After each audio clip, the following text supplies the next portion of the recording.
The movie begins by showing a typical day in Hong Kong, where everyone is busy with their daily routines. Suddenly, a massive tsunami strikes the city, quickly flooding the bustling streets and submerging buildings. People desperately try to find safe places to escape, but the tsunami sweeps them away too fast. Millions lose their lives, and only those who manage to reach higher ground survive. Among the survivors is Asha. The scene shifts to 5 years later. Where Asha abruptly wakes up from a nightmare, Asha tries to overcome her fears and adapt to the environment to survive. She lives alone in a tall building, much of which has been destroyed by the tsunami. Each day, Asha scavenges for valuable items from the ruins and keeps them safe. Every room in the building is in disarray, and in this chaos, Asha hides her essential supplies, as looters often raid the area. Asha hides her food and necessary items to protect from the looters. She collects and stores rainwater, going to the rooftop each morning to retrieve some clean water from her hidden stash to make coffee. To pass the time, she listens to the radio. One day, as she turns it on, a message from the government announces that they have arranged food and shelter for survivors, urging them to come to the safe zones. However, Asha ignores the message and continues listening to her favorite song. In the morning, she collects dew and stores it in bottles. Asha meticulously notes in her journal how many bottles of water she has stored and how much she drinks each day. Despite her efforts, she remains worried, especially since it hasn't rained in months. When hunger strikes, Asha cooks some noodles and reminisces about the good times when she and her friends enjoyed delicious meals at fancy restaurants. After eating, Asha uses binoculars to survey her surroundings. Observing that all the nearby buildings have been destroyed, with some even collapsing over time. Suddenly, she spots a box floating in the water. Thinking it might contain something useful, she goes down to the lower apartment, which is submerged. To retrieve the box, she ties a hook to a rope and throws it towards the box, pulling it towards her. However, the box gets stuck, and the rope snaps, causing her to fall against the window and injure her hand. Ignoring the pain, Asha tries again and finally manages to grab the box. Asha opens the box and finds a bottle of alcohol inside. She takes the bottle to the roof, cleans her wound with the alcohol, and drinks a little. Suddenly, she hears a noise, and when she looks outside through binoculars, Asha sees 2 boats approaching. She quickly goes down and hides all her essential belongings, scattering dust around to make it look like no one lives there. Then she hides beside a wall. The raiders check every item in the house, but fortunately, they find nothing. However, Asha is startled by the sound of a gunshot. A young boy fired the shot because he thought he saw something move, but his boss scolded him, saying it was just his imagination. The raiders leave. Asha comes out and starts crying, remembering the days when she lived freely.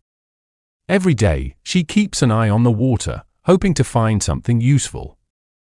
She finds another box, and happily starts eating honey from a jar inside. Her moment of happiness is shattered when she sees a corpse floating in the water. Ignoring the sight, she immerses herself in her work. As she prepares to sleep, she hears a noise and goes to check, but finds nothing. However, she realizes that someone has entered the building. So, she intentionally washes her face and leaves the soap outside. Her plan works, and when the girl comes out to grab the soap, Asha catches her. But the girl punches Asha in the stomach and runs away.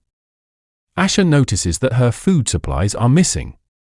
When Asha goes to another room, she finds the girl sleeping. The girl has scattered everything around and kept the food supplies with her. Seeing the girl, Asha is reminded of her younger sister. The next morning, the girl finds an envelope with a photo of Asha and her younger sister. Asha quickly takes the photos from the girl and puts them back in place. Tears well up in Asha's eyes. She doesn't want to look at the photos because they bring her pain. She begins to recall the day when her family was together, celebrating her younger sister's birthday, and how her parents gifted her sister a necklace, the same necklace that Asha now wears around her neck. Asha then cooks noodles and gives them to the girl, who seems lost in thought. Asha leaves the noodles next to the girl and walks away. After Asha leaves, the girl eats all the noodles. The next morning, the girl returns all the food she had stolen from Asha. Asha then cooks noodles for both of them, and they eat on the rooftop. The girl mimics Asha, doing everything she does. Seeing this, Asha laughs, and a strong bond starts to form between them. That night, Asha makes a bed next to hers for the girl. The girl comes to sleep beside her but suddenly starts crying. She tries to hide her tears, but Asha notices. For the first time, Asha speaks to the girl and comforts her. The girl says she misses her family very much and reveals that her name is Hai. The next morning, they go to the rooftop together. While Asha is working, the girl is playing and accidentally removes the tape from the door lock, causing the door to lock from the inside. Since the door lock was faulty, Asha had taped it shut. This made her feel uneasy. However, Hai managed to open the door using a wire, which made Asha happy. Later, while Asha was helping Hai take a bath, the girl asked what they would do if robbers came. Asha reassured her that there was a safe place where they could hide. Hai then told Asha that they should leave because the place wasn't safe. However, Asha didn't want to leave because it was her home. She noticed that her necklace was missing and asked Hai if she had taken it. This hurt the girl deeply, and she walked away. In the evening, Asha sat alone on the roof, eating noodles. She noticed that all her stored water bottles were empty and went downstairs to find Hai using the drinking water to wash clothes. Asha was angry with the girl, but didn't say anything. That night, Asha had the same nightmare again. She dreamed of the tsunami's water flooding the entire building. Hearing Asha's distress, Hai rushed to her and woke her up. Asha then explained the rules for living there. They needed to use as little water as possible and should not turn on the building's electricity due to the risk of accidents caused by water. They also shouldn't play the radio loudly, as the sound might attract robbers. Afterward, Hai pointed to a room and asked what was inside. Asha explained that the room had a bad odor and that opening it would spread the smell everywhere. Later, Hai was listening to the radio and heard that the government was arranging shelter for survivors. Excited, Hai ran to Asha and suggested they should go there. But Asha refused, saying it was too dangerous outside. Disappointed, Hai called Asha a coward and walked away. Hai is trying to build a raft out of plastic bottles. Seeing this, Asha explains to Hai that it's not safe for them to leave the building because the water is not only filled with sharks, but also many other dangers. Additionally, the destination is far away, and they might not be able to navigate the water correctly. After hearing this, Hai shows her a flare gun and says that they can use it to keep themselves safe. Asha gets angry, takes the flare gun away from Hai, and tells her not to use it under any circumstances. Asha warns that the sound of the flare gun could attract looters to their location. She then calms down and apologizes to Hai, explaining that she had tried to leave this place many times before but had to return. Finally, it starts raining, and Asha and Hai are overjoyed. They go to the rooftop and begin collecting water. Asha then recalls her past, where she had decided to leave home because she felt unappreciated. Everything she did was always valued, less than what her younger sister did. A valuable family necklace, which traditionally belongs to the eldest daughter, was given to her younger sister by their parents. Asha had a fight with her parents over this, which led to her leaving home. However, her younger sister begged her not to go. The scene shifts back to the present. While Hai is working, she notices Asha's necklace lying in a corner and picks it up. Asha, who was trying to sleep, suddenly feels something under her pillow and finds the necklace, which Hai had placed beside her. Asha had suspected Hai because of the necklace, and thinking about this makes her feel very ashamed. The next morning, Asha works non-stop to build a raft and surprises Hai with it. Hai is thrilled to see the raft. Seeing Hai happy reminds Asha of the night her sister tried to tell her that she had placed the necklace in Asha's jacket. Suddenly, people on the street started running in panic because a massive tsunami was coming, which struck the entire city within seconds. Asha constantly regrets not being able to save her sister. However, in the present, she finds some comfort in seeing Hai, feeling as though she has gained another sister like the one she lost. She gifts Hai the necklace she had. Afterward, Asha and Hai gather all their essential belongings together because they plan to leave the place. Hai works while listening to music, but suddenly, her headphones disconnect from the radio, causing the music to blare loudly. The robbers hear the sound. Both of them quickly start hiding their essential items as fast as possible. Asha then tells Hai to hide in the empty space behind the fake wall. There isn't enough room for both of them. So Asha hides in the smelly room. The robbers break into the building and search everything inside, taking any food they find and destroying the rest.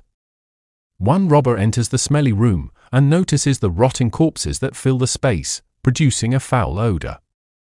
Meanwhile, the robbers find Hai, and she starts screaming. Hearing Hai's screams, Asha is reminded of her past. During the tsunami, when the entire city was sinking, Asha and her sister ran to escape the waves. But Asha couldn't save her sister. Now, in the present, she decides to save Hai and comes out of hiding, but she is outnumbered by the robbers. They capture her. The robbers take both of them aboard their ship. Asha sees Hai crying, just like her sister did, and she remembers how she couldn't save her sister. She resolves that she won't make the same mistake twice. So, she uses all her strength to pull at the rope binding her hands, but it doesn't work as the robber on the other side tightens the hold. The man then pushes Asha into the water, trying to drown her. As Asha is on the brink of death, she finds the flare gun that Hai had given her and shoots the man in the head, killing him instantly. Asha sits in a corner, crying as if in despair, but this is a trap. When a few robbers approach her, drawn by her sobs, she seizes the opportunity to stab them with a knife, killing them, and then moves to another room, where she turns on the radio. One by one, the remaining robbers come to capture Asha. She fights them fiercely and kills the rest. Meanwhile, the leader of the robbers arrives, searching for Asha. A brutal fight ensues between them, but Asha, exhausted, struggles to keep up. The leader stabs her with a knife, but Asha manages to turn off the light, using the darkness to her advantage, and ultimately kills the leader. Wounded and weary, Asha makes her way towards the ship, but she finds another robber holding Hai hostage. Asha quickly fashions a makeshift bow and shoots an arrow at the robber, but the shot misses. The robber is confused, not knowing who fired the arrow, and looks around to understand what's happening. Hai uses this moment to push him, but the robber grabs Hai and they both fall into the water. Asha dives in to save Hai. The robber tries to reach the shore, but a shark in the water attacks and devours him. Afterward, Asha and Hai quickly board the robber's ship, finally escaping with their lives. Without wasting time, Asha starts the ship. The ship is well stocked with food and all the necessary supplies. For the first time, Asha is able to sleep without any nightmares. The next morning, when they both wake up, there is a smile on their faces, as they are now moving towards a new life. They stand together, looking ahead with hopeful eyes, and with that, the story comes to an end. Thanks for watching.